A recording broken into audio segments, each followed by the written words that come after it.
না, আপনার উত্তরটা সঠিক হয়নি। প্রিয় দর্শক, মুসলমান এবং কাফেরের মধ্যে পার্থক্য কি আপনি পারবেন? আসেন আসেন। আসসালামু আলাইকুম রাহমাতুল্লাহ। হিন্দু ধর্ম পালন করে। না, আমি হিন্দুর কথা বলি নাই, কাফের বলছি। কাফের রায়হান টেলার্স, আপনাকে অনেক ধন্যবাদ এবং আপনাদেরও অনেক ধন্যবাদ এত সুন্দর একটা প্রেজেন্টেশনের জন্য। আসসালামু আলাইকুম ভাই, কেমন আছেন? ওয়ালাইকুম আসসালাম, ভালো আছি। আপনার নাম? রুবেল। আপনার বাড়ি? কুমিল্লা, লাকসাম। মাশাআল্লাহ, সাগরপাড়ে এসেছেন ঘুরতে? জি। মাশাআল্লাহ মাশাআল্লাহ, তো শুনে ভালো লাগলো। তো আমাদের এখানে কিছু কার্ড আছে, আমাদের প্রতিটি কার্ডে দুইটা করে প্রশ্ন আছে। তো আপনি যদি প্রথম প্রশ্নের উত্তর দিতে পারেন আপনি পাবেন একটা টুপি। দ্বিতীয় প্রশ্নের উত্তর দিতে পারলে বসেন, বই পাওয়ার কোনো কারণ নাই, ইসলামিক প্রশ্ন। যদি দ্বিতীয় প্রশ্নের উত্তর দিতে পারেন তাহলে পাবেন একটা ভালো মানের টুপি, আর যদি উভয় প্রশ্নের উত্তর দিতে পারেন তাহলে আপনি পাবেন একটা জায়নামাজ। আপনি কি প্রস্তুত? জি, আমি প্রস্তুত। আচ্ছা, ইনশাআল্লাহ আপনার কথা শুনলে ভালো লাগলো। আপনি এখান থেকে একটা কার্ড বাছাই করেন, যে কোনো একটা কার্ড। এখানে দুইটা উঠছে, একটা নিবেন, একটা হ্যাঁ, ওইটা দেখবেন না, আমারে দেন। আচ্ছা, আপনার জন্য প্রথম প্রশ্ন, মুসলমান এবং কাফেরের মধ্যে পার্থক্য কি? মুসলমান কাফেরের মধ্যে পার্থক্য, মানে মুসলমান এবং কাফেরের মধ্যে মেইন একটা পার্থক্য আছে। মেইন পার্থক্যটা কি? মেইন পার্থক্যটা হলো ধর্ম নির্বিশেষে। হিন্দু ধর্ম পালন করে। না, আমি হিন্দুর কথা বলি নাই, কাফের বলছি। কাফের কাফের আর মুসলমানদের মধ্যে ওয়াজের মধ্যে বলা যায়, বলে অনেকেই বলছে এই কাজটা, মানে এই একটি কাজ, মানে এই কাজটাই মুসলমান আর কাফেরের মধ্যে পার্থক্য। ওই জিনিস কাজটা কি? মুনাফিক। না, আপনার উত্তরটা সঠিক হয়নি। প্রিয় দর্শক, মুসলমান এবং কাফেরের মধ্যে পার্থক্য কি আপনি পারবেন? আসেন আসেন। আসসালামু আলাইকুম রাহমাতুল্লাহ। মুসলমান এবং কাফেরদের মধ্যে পার্থক্যটা হলো নামাজ। মাশাআল্লাহ মাশাআল্লাহ, আমাদের এই ভাই আরেকটা পাবেন, আরেকটা পাবেন। আচ্ছা, আপনি একটু দাঁড়ান, আমি ভাইটাকে দ্বিতীয় প্রশ্নটা করি। আচ্ছা, তাহলে আমি একটা পাচ্ছেন। তো এখন ভাই আপনার নাম? একটু জিজ্ঞেস, এখানে দাঁড়ান। আপনার নাম? আমার নাম মাহমুদ কবির। মাশাআল্লাহ, আপনার ইসলামিক নলেজ দেখতে অনেক ভালো। তো আপনাকে আরো প্রশ্ন করা হবে ইনশাআল্লাহ। আমরা এই ভাইকে আরেকটা দ্বিতীয় প্রশ্নটা করি।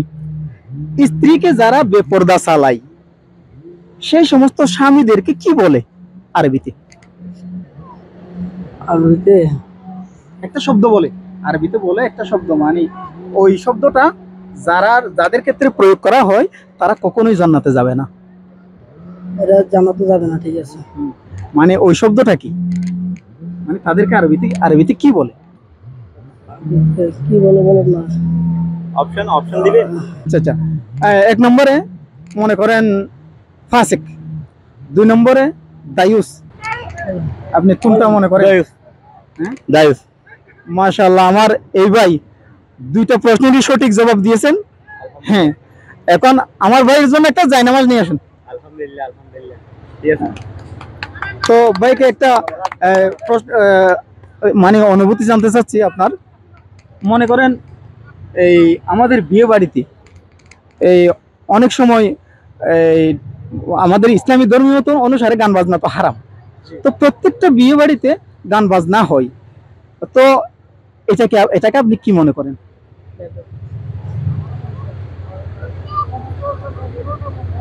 এটা তো ইসলামিক ভাবে আমার জানা মতে ইসলামিক ভাবে এটা আমাদের দেয় নাই, মানে বৈধতা দেয় নাই। এটা আমি যা শুনছি, আমাদের আলেম ওলামারা এগুলা মানে গান বাজনার নিষেধ বলছে। সেটাকে যদি আরবিতে কোনো ভাষা দিয়ে থাকে, নাম দিয়ে থাকে, আমি জানি না, তবে আমার জানা মতে হারাম, এটা হারাম বলছে। হ্যাঁ, অবশ্যই এটা হারাম, এগুলোকে আমাদের পরিত্যাগ করা উচিত। অবশ্যই অবশ্যই অবশ্যই ইনশাআল্লাহ। আপনি কি সমাজের মধ্যে আজকে থেকে আপনার আশেপাশে আপনার নিকট আত্মীয়দের মধ্যে যদি বিবাহ হয়, ওই বিবাহ অনুষ্ঠানে আপনি কি এই বাধ্যতা দেওয়ার চেষ্টা করবেন? ইনশাআল্লাহ। হ্যাঁ, এটা আজকে থেকে এটা আমার নলেজ অবশ্যই রাখবো, এবং আমার ভাই বোন অথবা আমার আত্মীয় স্বজন, আমার বিবি বাচ্চা বা আমার ভবিষ্যৎ ভাই বোনদের যাদের বিয়ে হবে, এটা আমি অবশ্যই বাধা দেওয়ার চেষ্টা করবো। আপনার কথা শুনলে ভাই অনেক অনেক ভালো লাগছে। কাউকে যদি আপনি সরাসরি বলতে না পারেন, অন্তরপক্ষে মনে মনে ঘৃণা করতে হবে। এটা হলো ইমামের সর্বনিম্ন পর্যায়ের স্তম্ভ আর কি। জি, তো আপনাকে অসংখ্য ধন্যবাদ। এটা হচ্ছে রায়হান টেলার্সের পক্ষ থেকে আপনার জন্য সুদৃশ্য একটা জায়নামাজ আপনার হাতে দিতে পেরে আমরা গর্বিত। আসসালামু আলাইকুম। ধন্যবাদ রায়হান টেলার্স, আপনাকে অনেক ধন্যবাদ এবং আপনাদেরও অনেক ধন্যবাদ এত সুন্দর একটা মানে প্রেজেন্টেশনের জন্য। আসসালামু আলাইকুম ওয়া রাহমাতুল্লাহ। ওয়ালাইকুম আসসালাম ওয়া রাহমাতুল্লাহ। ধন্যবাদ।